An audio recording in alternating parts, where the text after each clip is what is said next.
Alright, Dead Guy Ale versus Soulherder. Now, if you've been playing Modern for a while, you may remember the Soulherder deck as a banned deck that just generates a bunch of value using all kinds of creatures.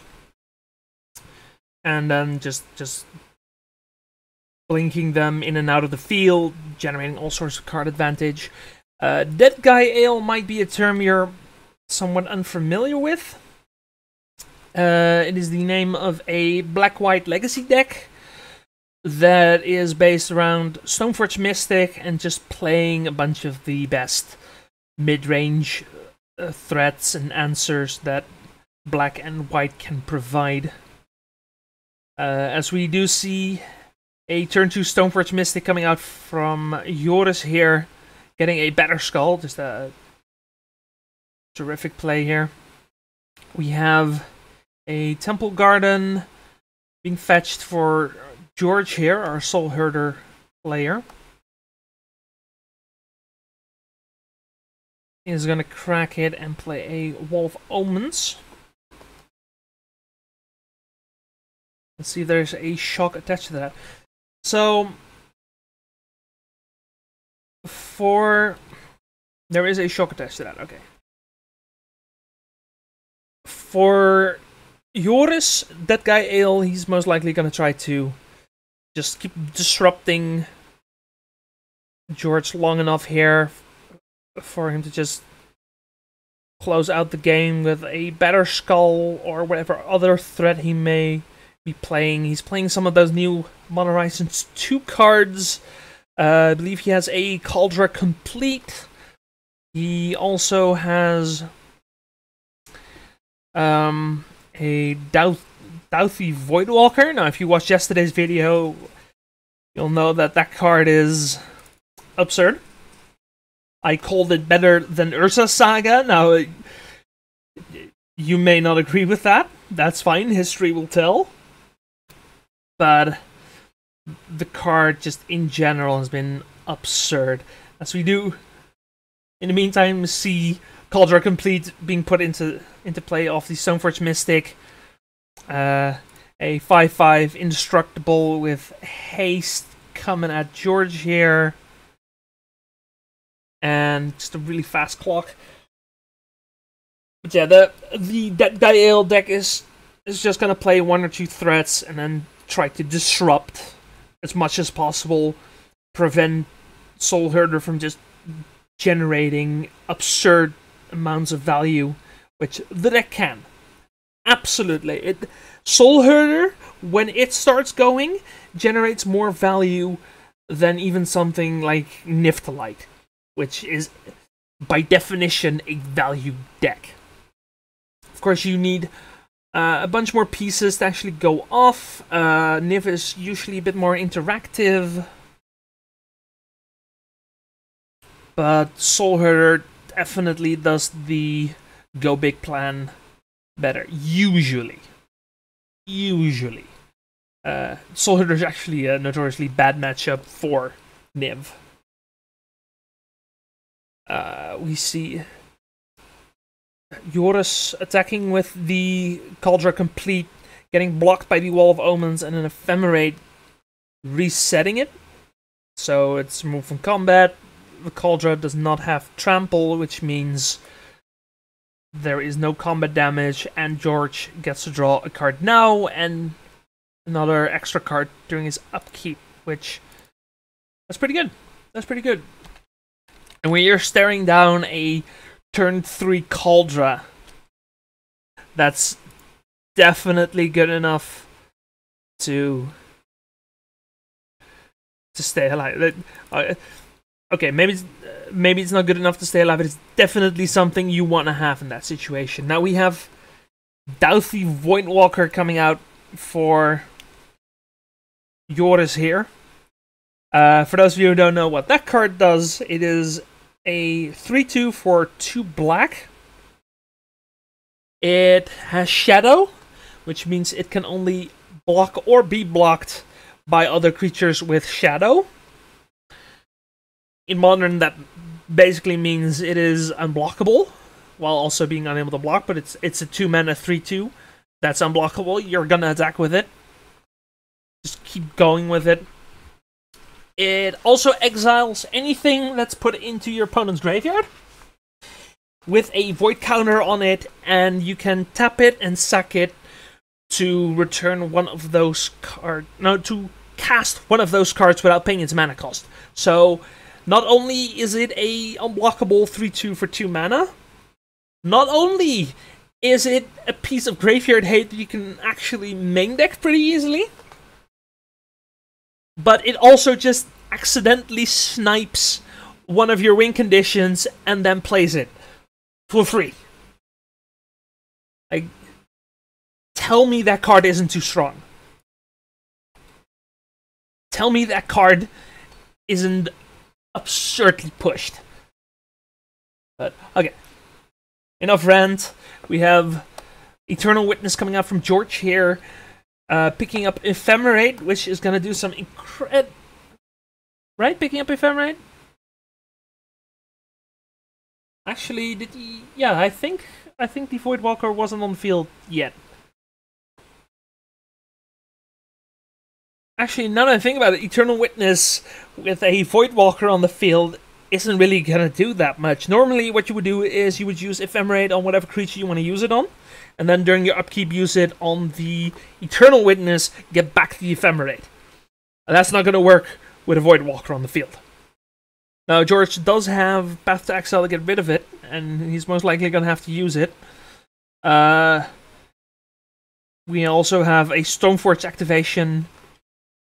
Gonna put down the Batterskull, and I think to make matters worse, I think I've missed a few uses of Silent Clearing, and now we're also going to get a bunch of life gain off the Batterskull.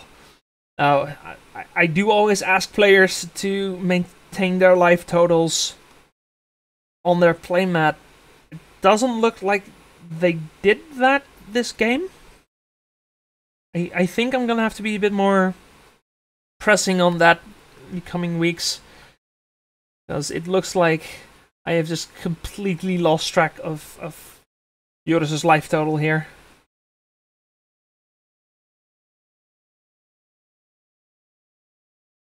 I'm also not sure George's life total here, because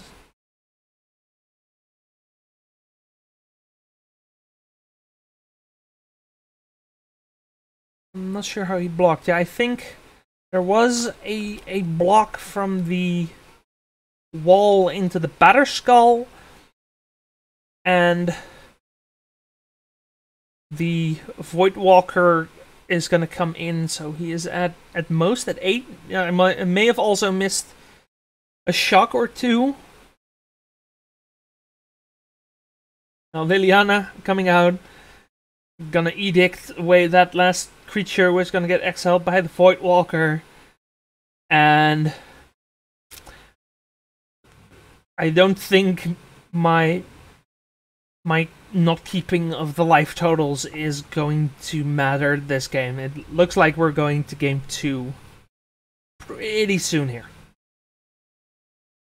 It's an incredible amount of pressure from a bunch of living weapons and unblockable 3/2s that are probably way too pushed. Watsy, if you're listening, stop it. And we're going to game 2. Game 2, we have George on a mulligan to 6, Joris opting to keep his 7. Now, starting off Island Go, looks like George is holding a Force of Negation at the very least. We have... not sure if that is an Inquisition or a Thoughtsees. Like, Joris, George, if you guys are watching this, please, have mercy. Have mercy. This is rough, man. This is rough.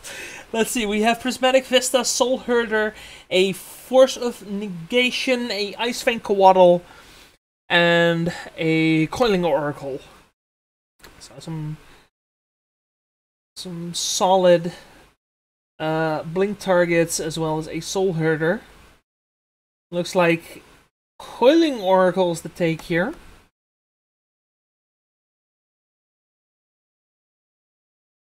Now, I would imagine Joris has some sort of answer to a Soulherder. Like, you wouldn't give him the Soulherder otherwise. Normally, if you don't have a way, another way to answer the card the deck is named around, you take the card the deck is named around. George is gonna fetch in response to this, whatever it is. I'm gonna look. Like, I love these alternate art Japanese cards. I think they are beautiful. But the whole card being in Japanese makes it kind of hard for most of us Western folk here to actually figure out what it is we're actually looking at here.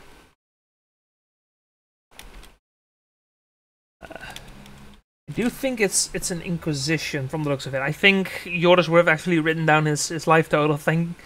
Thankfully, he's cut his life pad on his field now, so we can actually somewhat keep track of it.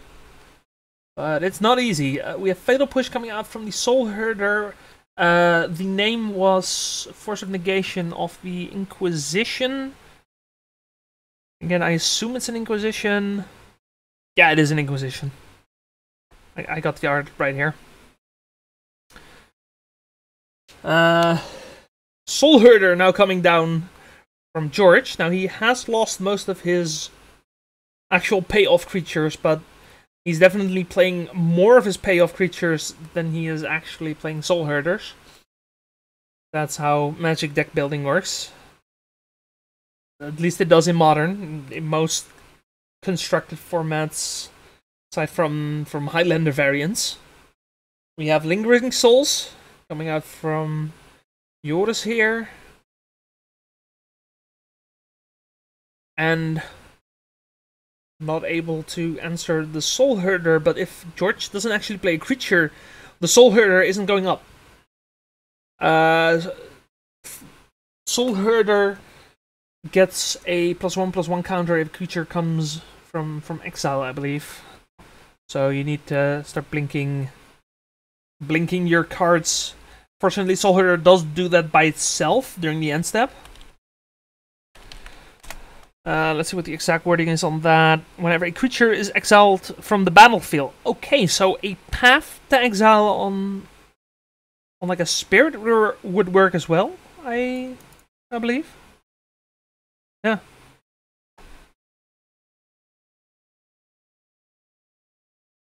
Like the Path of Exile we see there. Now, I think the name of the Third Inquisition, by the way, just saying. Yeah, that's gonna be the Eternal Witness, because a Path to Exile, it's probably fine when your only threats are 2 spirits, and you're fine just fetching a basic. I think the deck plays plenty of basics. You're a 2-color deck. You can probably afford a number of basics. Flashback, Lingering Souls. Again, fine, because George isn't really doing anything at this point. Joris decided, you know what, I'm going to take your payoffs, and your actual threat is not going to be a threat. We got Fetch coming out here. Fatal Push to Soulherder. Soulherder is, of course, a 3-mana creature, so after that fetch, that Fatal Push makes short work of it. And now I think this game definitely not looking good for George here. He's holding only Path to Exile. I wanted to say Path of Exile, but wrong game. Fun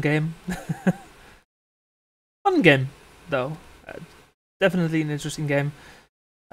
Needs a bit more of my time than I actually have, but I do enjoy playing it, absolutely. Another Lingering Souls coming out. We are now at 6 spirits. Not even Path to Exile, I think, is going to be able to slow down this clock.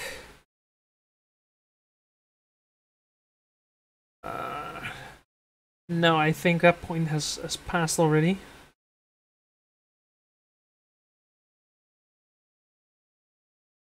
Is it worth it to make 2 more spirits here?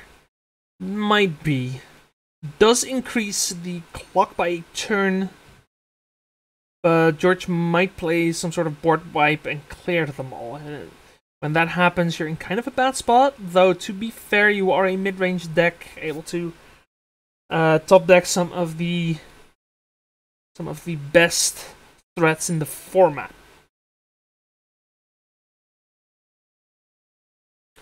Just top deck a Stoneforge Mystic, top deck a Doubtly Voidwalker. Or just play a Liliana. Yeah. This game is over. George couldn't answer the spirits. And that is a victory for Joris.